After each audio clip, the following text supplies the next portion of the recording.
Good morning, world. Just had to redo another videos. Doing a little bit too much crying in another video. Um, I just woke up today, thinking about my mom, and I just want to share a little bit about her with you guys. Because I think the greatest gift known to man, in my opinion, is your mother. My mother, to me, was the greatest gift that God blessed me with. I'm blessed to have Brenda Darby in my life. I'm blessed to have Brenda Darby as my mother, Brenda Elaine Darby. I'm so blessed to have that woman. In a world of friends that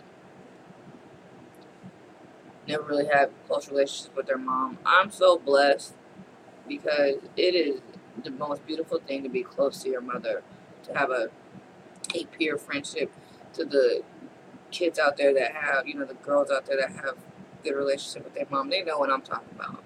So that's truly the best, feeling in the world is to be one with your mom. You feel me? So I'm gonna share a little bit about her with you guys.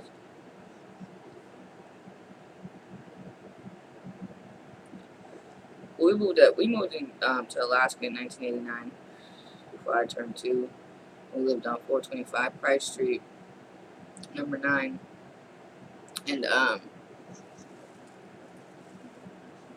mom was a heavy-set woman, big, beautiful, black, chocolate woman, and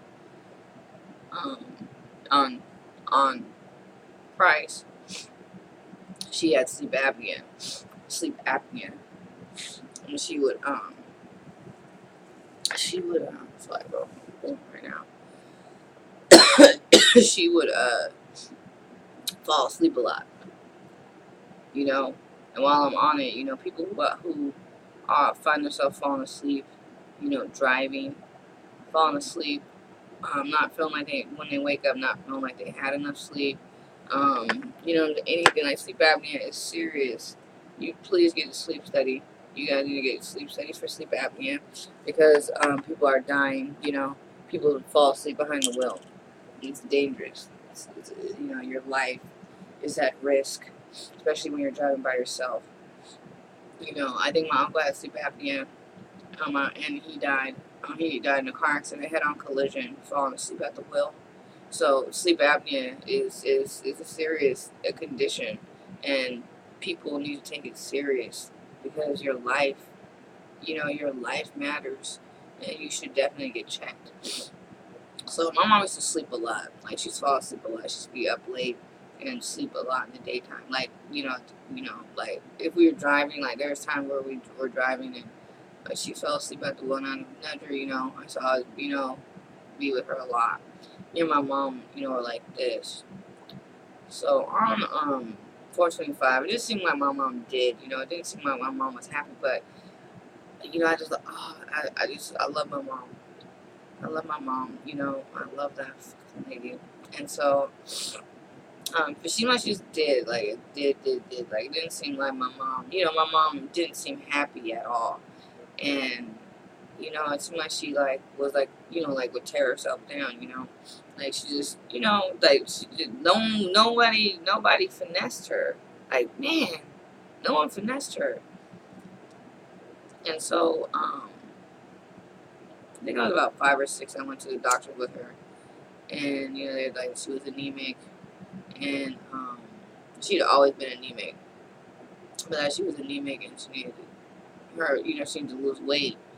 And that she into if you eat breakfast, it'll boost your metabolism. So I used to cook her breakfast at 6, just some eggs and toast, and take her her iron pills.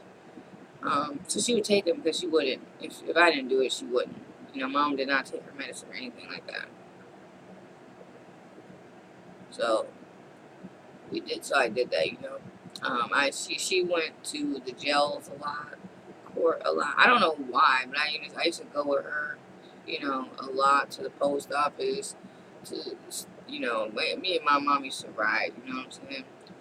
And So back on Price, like she didn't do a lot. Like she did, but she didn't. Like she took care of a lot of drug addicts, kids and stuff, and went to the jail, and but all that kind of chaotic shit, and that with that shit with heroin addicts, and so she just seemed like she was just like breathing through life. And I'm a child, but I'm observant, and um.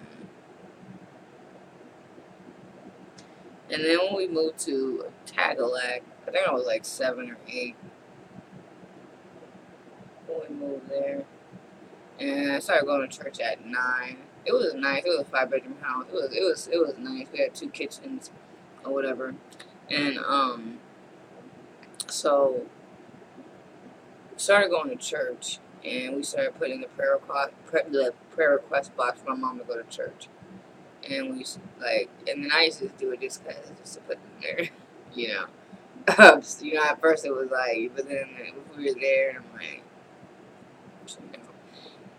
And I think my pastor's like, I just put stuff in the prayer request box. I really used to do it just to do it sometimes. Um, so anyway, my pastor took me. I think he took me to Walmart this particular day. And then my mom, I always wanted people to meet my mom. I always wanted people to meet my mom because she was so awesome. Like, my mom was so dope, and I just wanted everyone to know, like, my mom was so dope. I used to fucking brag on her. Like, mom was the dopest mom ever, ever. That's the greatest gift in the world, is a mother like that woman. And so she was dope, so I used to always be trying to show her off. You know what I'm saying? She spoke Spanish too. And so I used to be super showing her off and stuff. And so when my pastor brought me, it was the opportunity. So I was like, I would tell my mom, like, come meet pastor. And so she did. And then that was it. So she started going to church or whatever, and she got saved. And so, but she changed. I kind of watched my mom, like, if you're gonna liken her to like a caterpillar turned into a butterfly, because she just didn't really do nothing, And even so, when we moved on Tagalog, she got a sleep study done and everything. She was diagnosed with sleep apnea. And so once she got on that machine, though, she really thrived, really thrived. So on Tagalog, she was everything was different about her. Like, she was alive. And so when she started going to church and stuff, she started doing things. Pastor gave her a job, so she was working for the daycare. And she was going to work. My mom was working, and so I was always going with her. I was always going with her. And so we just had this thing. Me and my mom were just, we just had this thing, and so then she joined the choir. It's called the Northern Lights Choir. What was our choir called? Anyway, it was the Northern Lights Choir. And the first time she sung, my mom was very shy, a very shy, timid lady, but a monk beast, but very shy. And so I was scared for her, me being a little girl watching her hero, be afraid, because I know she was. But when she hit her first couple of notes, because her voice was like cracking and stuff at first, man, I was so scared for her. I was so proud of her. Conquering her fears, man. Watching my mom do that, man, greatest thing ever, to watch my mom grow, to become that thing, that you see. And so, after her little notes and everything, she was confident. Then after when she did her lead, she was comfortable. And I always used to be so happy for her. I was sitting in that front row, like, that's my mom, that's my baby, that's my queen. And so so then she started to do billing. She became a deacon, you know. And my pastor's daycare was called Back to Basics. You know, some basic, it's basic niggas, you know. Back to back to basic ass niggas. So anyway, she started cause she just stood different. She stood different, and she was dope, man. She used to play fight with us, you know. Um, she was very involved with me, you know. Anything that I needed, you know, she would make Girl Scouts, and I think I went there like 2 times. Anything that I ever asked her to do for me, she did, and I can't say, you know, I'm so blessed. I'm so blessed, you know, because that's, you know, my mom was the only person, you know, that was in my corner as a child. Um, if you see my other videos about, you know, the way that my family, how my family is, you know, in the Lions. Um, so it's, you know, my mom was beauty and chaos, you know, beauty, not beauty. And anyway, I think, like I said, the greatest gift in life is your mother. I'm truly, truly, truly blessed, truly honored to have that woman, you know, to have had, you know, this lady, my baby, you know, as my mom, you know. I used to, man, I'm sorry, I used to brag on her. She spoke Spanish. So when I started kicking it with the Dominicans, you know, I was getting their mom to talk to her, you know, because she spoke Spanish. And, um, I used to speak, I was in Spanish class and everything. I used to speak Spanish and write Spanish for a minute until I was kicking it with the Dominicans, so I picked up the Dominican dialect. So I'm trying to talk to my mom, and she's like, I don't understand none of that. I'm like, oh, well, if she can't understand it, then I can't talk that shit. You know what I'm saying? I was only doing it in Spanish and everything, so I talked Spanish to my mom. And so, anyway, I just stopped. But, you know, I told her ass to teach me, and she didn't do it, so that was her fault. But she should have. Um, but, but yeah, she was a dope. She was a dope. She was dope right there. Fuck, baby.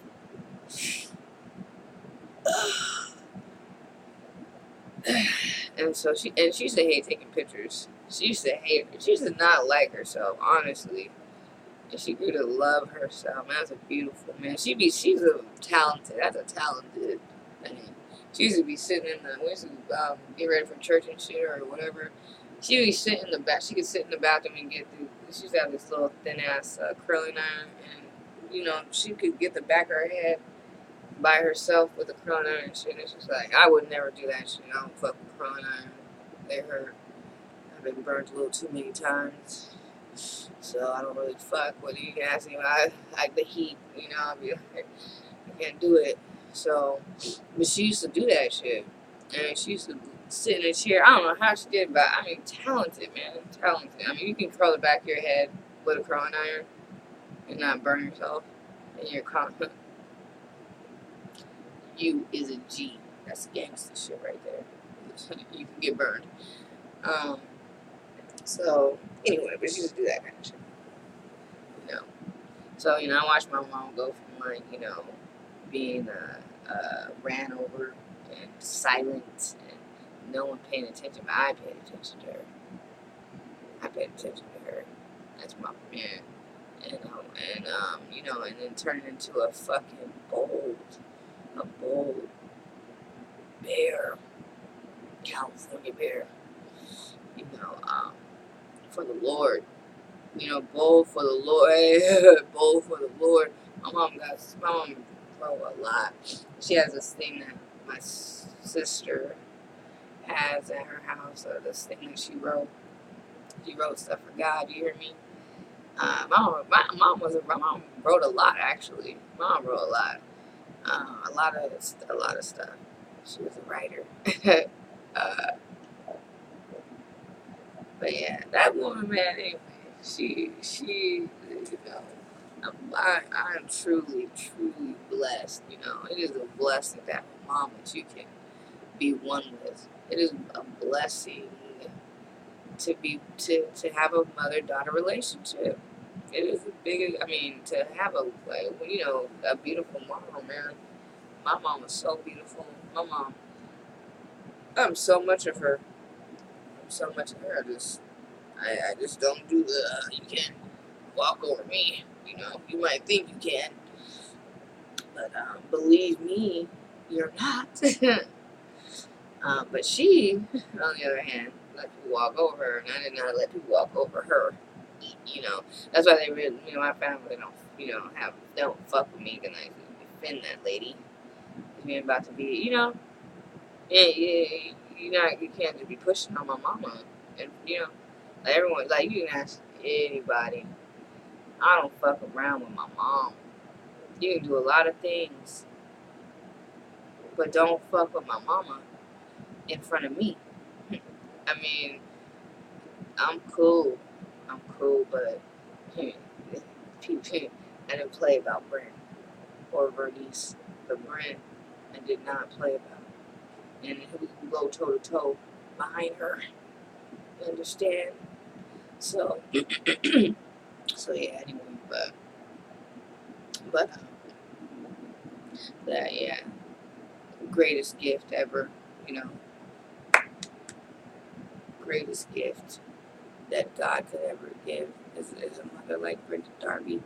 You know, I could go on and on.